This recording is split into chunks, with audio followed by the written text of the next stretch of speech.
তোমাকে আমার মোটেই পছন্দ হয় না। আমার মেয়ের সাথে তোমাকে কোনোভাবেই মানিয়ে নিতে পারছি না। তুমি তো স্টুডেন্ট হিসেবে ভালো না, আর আমার মেয়ের রেজাল্ট জানো, ও তো মাশাআল্লাহ অনেক ভালো স্টুডেন্ট। ওর সাথে তোমার কি মানায়? হ্যাঁ, তোমার আদরের বোনের ছেলে কি ঘুম থেকে উঠেছে? তুমি তো জমিদারের ছেলে। এখন বাজে কথা 11টা। ঘুমই তো সারাদিন ভবঘুরের মতো ঘুরবে, খাবে, খালার বাড়ি আছে, খালু কিছু বলে না। 1.5 বছর ধরে চাকরির জন্য ট্রাই করছে, এখন সব জায়গায় চেষ্টা করছি। কিছু চেষ্টা করছে, চেষ্টা না বুঝি না। বলা ছিল বাবা মা নাই, এতিম। আমি তো বাবার মতো আদর যত্ন করি নাই। 1.5 বছর হতে পড়াশোনা শেষ, কোনো ট্রাই নাই। এরকম একটা বেকার ছেলে কোনোভাবে যত্ন করতে পারছি না। কিভাবে পরের উপর খায়, পরের উপর ঘুমায়। ওর শরীরটা খুব খারাপ, ও শুয়ে আছে। আমি তাই কোনো জ্বর আসছে, বানার কোনো টাইম নাই। আমি গেলাম, এত রাত হবে। শুনে তো হ্যালোর প্রতি তার অভিযোগ প্রতিদিনের ঘটনা। আরেকটা বিষয়, চল আমার জন্য অনেকক্ষণ অপেক্ষা করে বসে আছে, বের হতেই হবে। বুঝতে দাঁড়ায় আছেন কেন? এখানে বসেন। কাল হয়েছে পারে, আমার মনটা কিন্তু অনেক ভালো। আপু নাম্বার থেকে দেওয়া যায়? কিসের আপু? আমি বল। আর কেন আসবে না তো? কত কয়েক ঘন্টা ধরে দাঁড়িয়ে আছে, আরো কয়েক ঘন্টা দাঁড়িয়ে থাকতে প্রবলেম নাই তো। কত সত্যিকার কথা আমাকে শুনিয়ে ততক্ষণ তোমাকে বলি না আমাকে কি কি বলতে? কেন তুমি না বুঝতে হবে না? Because I know your name পুরান answer. You are tired of your. তোমাকে আমার শুনছি আমি কেন? আমি তোমার জ্বর? তুমি তুমি আমাকে বলবে না? আর তুমি যে একবার আমাকে এটা বলবা কোনে, তাই না? তুমি এত জ্বর নিয়ে এখানে কেন আসছো? আমি যদি জানতাম তুমি হাসতে বলতাম। কত জ্বর তোমার? মেপেছো? 102। অসুবিধা নাই। না অসুবিধা নাই মানে কি? চল। কোথায়? আরে তুমি আসছো বলবো? 3.5 বছর ধরে ও আমাকে এভাবেই কেয়ার করে যাচ্ছে। কি অবস্থা? হচ্ছে কি বাবা? লাস্ট পড়াশোনা শেষ করে নেক্সট প্ল্যান কি? আগামী 1 বছর পর্যন্ত আমি কোনো কাজ করতে চাই না। আমি তোকে একটা বেস্ট আইডিয়া দিতে পারি, বিয়ে করে ফেল। বিয়ে মানে হচ্ছে একটা এক্সট্রা প্রেশার। তোর জন্য ভালো হবে। বাবা পড়তে দাও। পাঠিয়ে দিচ্ছি। কি আপনার বোনের ছেলে কোথায়? ও কি নাইট গেটের চাকরি নিয়েছে নাকি? গভীর রাত করে প্রতিদিন বাসা ফিরে? আসলে সারাদিন অনেক খাটাখাটনি করে তো। আমি তো চাই ও যেন বাসা না ফিরে। হ্যাঁ কালার হুই আজকে দিন ধরে খেয়ে আমি খাবার উঠে রাখবো। তো আপনি সারাদিন কোথায় ছিলেন? ইন্টারভিউ দিয়ে আসলাম, একদিনে 2টা ইন্টারভিউ পড়ে গেছিল আজকে। গত 1.5 বছরে কয়টা ইন্টারভিউ দিয়েছেন? 33টা। আমি আপনাকে একটা কথা বলি, তুই আমার এভাবে কথা বলা উচিত না, তারপর আমি বলতে বাধ্য। হেলের হতে পারলেন কই? এই ঘরটা যদি প্রতি মাসে ট্যাবলেট ভাড়া দিতাম তাহলে 6 থেকে 7,000 টাকা ভাড়া পাই। উল্টা আপনার পিছনে আমার 6 থেকে 7,000 টাকা খরচ। আমি একদম সহ্য করতে পারছি না। ব্যাপারটা বুঝতে পারছেন আপনি? দুটো খেতে দাও, স্থির হয়ে বসতে দাও। বাসায় কোনো ধরনের কন্ট্রিবিউশন আছো? রোজ থাকবে খাওয়া ছাড়া বলো। এবার দিন করে বেরোবে দেখেছো? শাড়ি পরেছো সুন্দর সুন্দর একটা। তোমাকে কিছুই মনে থাকে না? আজ একটা স্পেশাল ডে, তাই শাড়ি পরেছি। Happy birthday. আমার বার্থডে না, তাহলে অনেক আজকে আমাদের 4th অ্যানিভার্সারি। ও 4 বছর হয়ে গেল। Thank you. তুমি 4টা বছর ধরে আমার মতো একটা বেকার ছেলেকে সহ্য করে এসছো। মুখের কথা না, কিন্তু মুখে থ্যাংক ইউ বললে হবে না। আজকে আমাকে ট্রিট দিতে হবে। কি খাবে? কোরিয়ান। হ্যাঁ আমরা উত্তরাতে একটা কোরিয়ান রেস্টুরেন্টে গিয়েছিলাম না? আমি তো আসলে কখনো ওভাবে আমি তো জানি না ওটা কত টাকা বিল। ওজন খেলে 3-4 হাজার টাকা আসবে। মানে আমার দেখলাম কত টাকা দেবো আমার কাছে, তাহলে 527 টাকা আছে। আমি তোমার কাছে ট্রিট চেয়েছি, আমি কি বলেছি তোমাকে বিল দিতে? বিল আমি দেব। চল। নিজের কাছে না খুব ছোট লাগে। আর ছোট হতে হবে না, লোন দিচ্ছি, সুন্দর মতো লিখে রাখবা, পরে কিন্তু সব ফেরত। ওইখানে না গেলে হয় না, ওই লাঠি দেখে থাকে ওটা ওটা আমার না, ওই বোনের সব দেখার জন্য নিয়ে রাখ।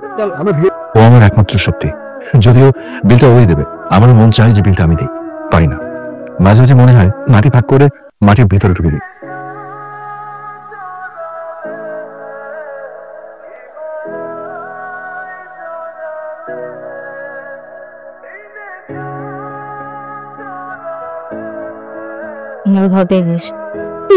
ভাবছি না তোমাকে করবো কি করবো না সেটা বুঝতে পারছিলাম। কি করে? তুমি তো আমার অনেক ফ্রেন্ড দেখেছিল, মানে আমার আরেকটা ফ্রেন্ড আছে, খুব ভালো ছেলে। ওর নাম দিনকাল তো খারাপ যাচ্ছে, কোন জায়গায় আসলে চাকরি করে যাচ্ছে। আমি ভাবছিলাম তুমি তো অনেক ফ্রেন্ড আছে, তুমি যদি কোনো একটা জায়গায় ওকে রেফার করতে পারতো তাহলে কিন্তু ওর লাইফটা সেট হয়ে যেত। যদি ভালো হয়, তোমার যদি সবকিছু ঠিকঠাক মনে হয় তাহলে আর কি। তাকে কোয়ালিফাইড হতে হবে। হ্যাঁ কোয়ালিফাইডই, কিন্তু আমি প্রেশারের সবকিছু মিলে রেজাল্টটা এটা কিন্তু অত খারাপ না, চলে আর কি। তুমি যদি ঠিক মনে করো। তুই যেহেতু বলছিস ভালো ছেলে, আমি পরশু দিন ওকে আমার বাসায় আসতে বল। চাকরি চেয়ে মনে করছে চাকরিও দেবে? অফকোর্স এটা বলবা না, সুন্দর মতো পরিপাটি হয়ে দেখো। আসলে আমার খুব ঠিক আছে। আমি কফি করে নিস। তোমার পুরো নামটা জানি কি? অনেক অনেক আহমেদ। তুমি আমার কাছে কেন আসছো? জি মানে নিশ্চয়ই চাকরির জন্য এসেছো। জি, আমি সোজা সাপটা কথা বলা পছন্দ করি। তোমার সম্পর্কে আমি খোঁজ খবর নিয়েছি। তোমার ব্যাকগ্রাউন্ড কি? পুলিশ কমিশনার কিন্তু আমার বোন। কত বাবা মানে জি, তুমি খালুর কাছে থাকো। তোমার খালু সবসময় চিৎকার করেন তুমি একটা বেকার মানুষ। বেকার মানুষ ফ্যামিলির জন্য একটা বোঝা। তুমি আমার নাম জানো? আমার নামের শেষে চৌধুরী। আর চৌধুরী সাহেবরা কি চায়? চৌধুরী সাহেবরা চায় তার ছেলেদের ভবিষ্যৎ। প্রয়োজনে নায়ক নায়িকাকে আলাদা করে নেন। তোমাকে আমার মোটেই পছন্দ হয় না। আমার মেয়ের সাথে তোমাকে কোনোভাবেই মানিয়ে নিতে পারছি না। তুমি তো স্টুডেন্ট হিসেবেও ভালো না। আর আমার মেয়ের রেজাল্ট জানো? তোমার মাসাল্লাহ অনেক ভালো স্টুডেন্ট। ওর সাথে তোমার কি মানায়? হ্যাঁ, তুমি যদি একটা ভালো স্টুডেন্ট হতে তাও তো আমি সবাইকে বলতে পারতাম ব্রাইট ফিউচার। তো তোমার প্রয়োজন চাকরি। তোমার এই জি কথাটা আমার খুব ভালো লাগে। যাদেরকে বললেই তোমাকে ভালো চাকরি দেবে, কিন্তু তার বিনিময়ে আমি একটা ডিল করতে, আমার মেয়ের জীবন থেকে তোমাকে দূরে সরে দিতে হবে। পারবে না? তো তুমি ডিসাইড করো তুমি কি চাও। একটু পরে আমার মেয়ে আসবে, তোমার সাথে আমার কি কথা হয়েছে যেন সে বুঝতে না পারে। যে পেট ভরে নাড়টা।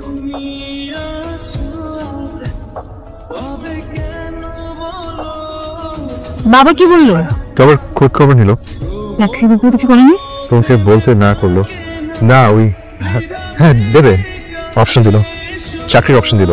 আমি বলেছিলাম না বাবাকে বললেই প্রবলেম তো পারবো, খুব শীঘ্রই আমাদের বিয়েটা হয়ে যাচ্ছে। একবার অতীত জন্য মনে করো ফর্মাল শপ লাগে, মানে ব্যাপার শপিং। এটাই বেকারদের কপাল। আচ্ছা কি বলেছিলাম না ও একটা অনেক বড় হবে, আজকে অনেক বড় চাকরি পেয়েছে। কি ধরনের বিয়েটা? মনে হচ্ছে না তুমি নিজেকে বেঁচে আসছো। মনে হচ্ছে কি মনে হয় আমার কাছে এখনো চিন্তা হয় নাই কত স্বপ্ন দেখেছি তোমার সাথে।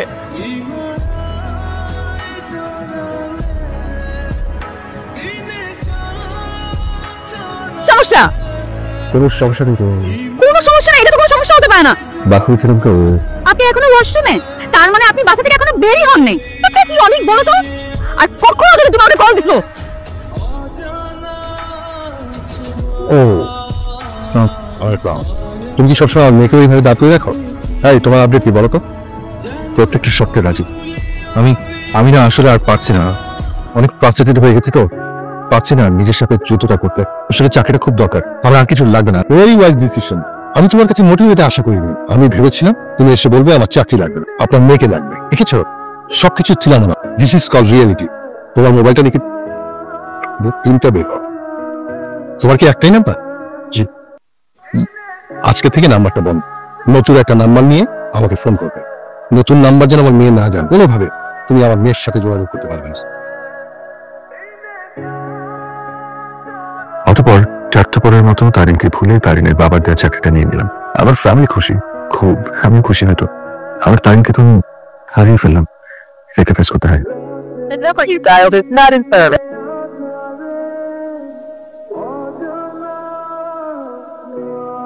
অনেকদিন কেটে গেল।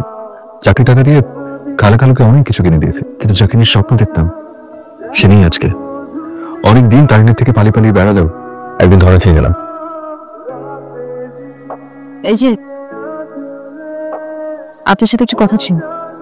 কি ব্যাপার নিচে তাকিয়ে আছেন কেন? আমি আপনাকে কোনো একটা এম্বারেসিং সিচুয়েশনে ফেলতে আসি, আপনাকে খুঁজতে আসি।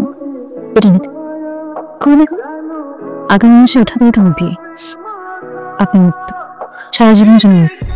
আমার বিয়েতে আসলে আমি খুব খুশি, খুব ভালো থাকবেন।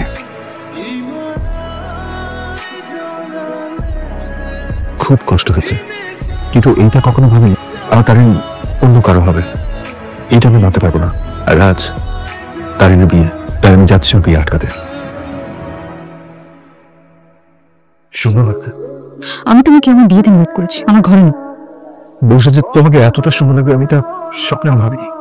তুমি কি এসব বলার জন্য এখানে এসেছো? বেরিয়ে যাও। তারিন আমি সরি, আমি আসলে মাথা ঠিক ছিল না, খুব ফ্রাস্ট্রেটেড ছিলাম। বাসা থেকে খুব প্রেশার ছিল, মাথা কাজ করছিল না। চাকরি চাইতে বলেছে, চেয়েছি তো। ওনার শুধু চাকরি দেওয়ার কথা ছিল, যার সাথে দুটো অপশন জুড়ে দিলেন। বলা হয় তুমি না হলে চাকরি।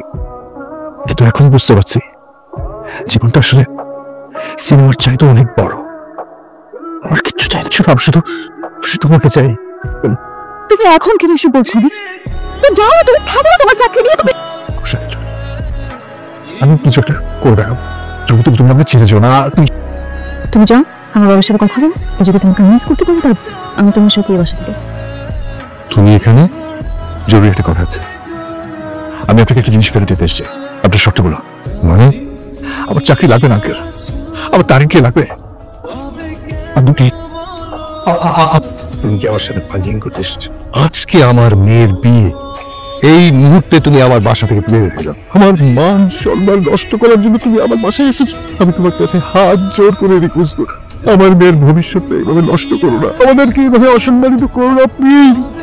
প্লিজ তুমি চলে যাও।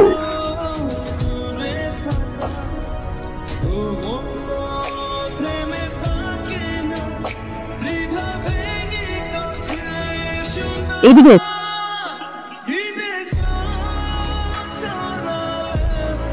মানে তুমি এখানে বলতে দাও, আমি সব জানি।